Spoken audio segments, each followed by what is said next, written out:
For today's quiz, we have 2 ramps. And this is building on previous quizzes where we also had ramps of different shapes. Here I have a straight ramp. Here's another one that dips down below the horizon.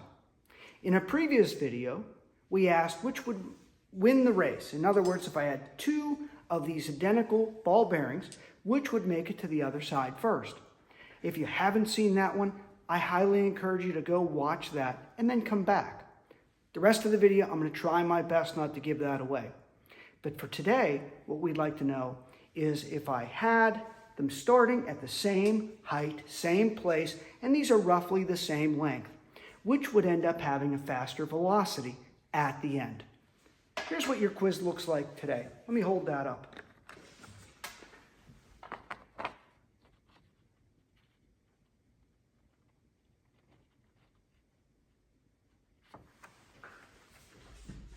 As always, mark your answers completely as possible and list your confidence.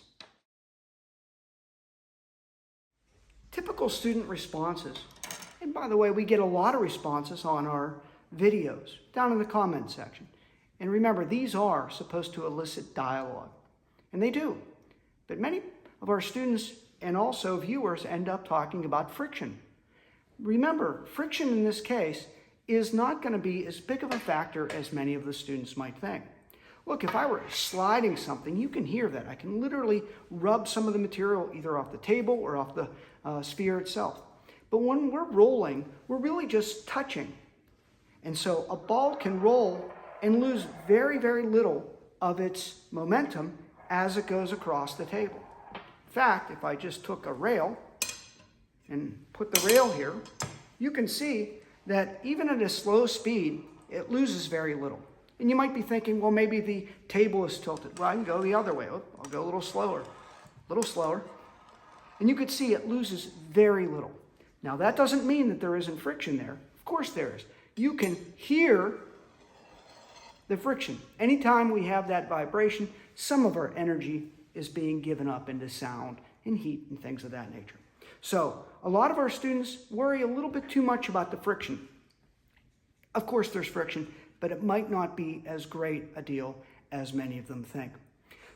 Many of our students will say, I wonder, could they possibly be going the same speed? And others are saying, no way. Look, this one is going to go fast, but then it's going to slow down almost to a stop. This one is going to end up going slower. And many are going to end up saying a straight ramp is going to absolutely just give you the fastest velocity. That's normally what we hear.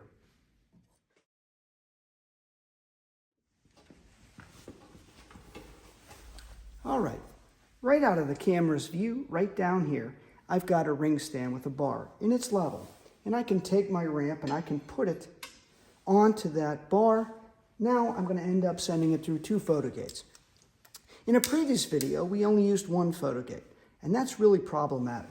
Having a round ball going through a beam can really be inconsistent, and some of the viewers were questioning that. So instead of having to explain that, I'm just going to use 2 photo gates, and they're a certain distance apart. In fact, they're 10 centimeters apart, and I have them perpendicular. I also have this big massive weight on here to keep them from rocking. The newer photo gates, for whatever reason, the plastic rocks a little bit. I didn't want that. You also see I have a little bit of tape put down. I put that 10 centimeters into the vernier system, and it can use that to calculate the speed. It does that by 1 ball going through the first photo gate and then going through the second photo gate, and it can calculate very accurately. What I'm going to do is I'm going to put my rails down, and I'm not going to show what order I'm going to put them in because I don't want to give it away for the other video. But I'll do 10 trowels, 5 on this rail and 5 on the other. And again, I won't let you know the order, and then hopefully we'll be able to see them in real time up on the screen here. Let's give that a shot. I'm ready to go here. I'm going to drop 5 down once I hit collect. I'll hit collect and I'll drop 1, 2, 3, 4, 5. Now I'll switch to the other rail. 1, 2, 3, 4, 5. and I'll hit stop. And what do you see? We can see that they're very, very close. Okay, I'm going to give it away. I didn't want you to see which one would take longer to get down the rail because I really do want you to see that other video. There's so much fun when you don't actually know the answer and you're putting your ideas down. Once you see them, it's kind of hard to recapture that. But I'll let you know that the first 5 were off the straight rail. The second 5 were off the dipped rail. Now, they really do look like they're nearly identical.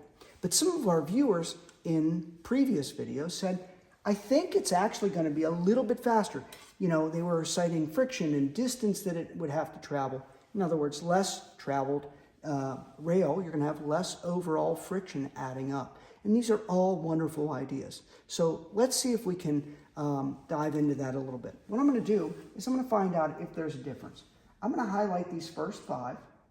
And let's see if I can do this. Highlight the first 5. And then I'll just take the stats on it. I'll put view stats. And it says 1.031 meters per second. I'll do the same thing with the last 5. And I can put view statistics there. And that one says, on average, 0.993. Okay? Very, very small difference. But it does appear to be a very small difference indeed. It appears that the straight rail might be going just a smidge faster. Why is that? Well, we'd like you to put your comments in the comments section about why you think this might be happening. I have one idea, and I'm going to show you. All right, I'd like to entertain the notion that maybe the length of this has something to do with the slightly slower velocity. Now look, these are cut to the same length now, but when we were first forming this, we probably needed some kind of bending machine that would end up taking a longer piece, bending it in, so it's now going to be the same length. So this certainly is a little bit longer. We could use this cartography measuring device. This is for old map makers, so you could end up tracing on a map how far 2 cities were. Let's go ahead and get the length of each of these. Now it's in inches, so that's a little bit problematic, but let's see what we can do. Put it down here. I'll go up. It doesn't appear to be slipping. And I'll go to the end. And that looks like it's 23.5 inches. You set this back, 23.5. Now I could just use a ruler, but I want to be consistent between the 2 measurements. So I'll take this one and I'll put it right on here. Our first measurement was 23.5. Harder to do than you would think, okay? And that one looks like it's right on about 23. So if I took 23.5, divided that by 23, let's see what our difference is. 23.5 divided by 23. And we get about a little bit more than a 2% difference. Now, if I take my numbers that we saw on the screen, the averages of the first 5 and the last 5, we can end up taking, let me take 1.031, divide that by our 0.993, and we end up getting a little bit more than a 3, nearly a 4. Could that be accounting for why we ended up getting a little bit slower on this bent rod? Could it simply be as simple as, well, it's got more to travel and the friction is simply affecting it for a longer period of time? Even though that friction is a small bit, I think we really are seeing a bit of a difference here. We'd like you to put your comments down in the bottom section. These are supposed to elicit dialogue, and they're doing a good job, and it's a lot of fun.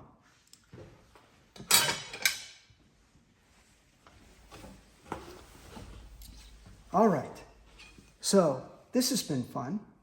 The question now is, would this hold true over and over again? Overall, I would say they're about the same velocity.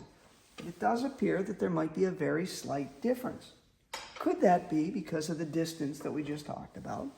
Could it also differ if we ended up using different size spheres, larger or smaller? And would that difference change as the height changed? In other words, if we had a fast enough speed, would that very tiny difference just drown out and not be able to be seen? And could we make that even larger if we went as slow as we possibly could? These are all fun ideas and some that you should try yourself or with your students.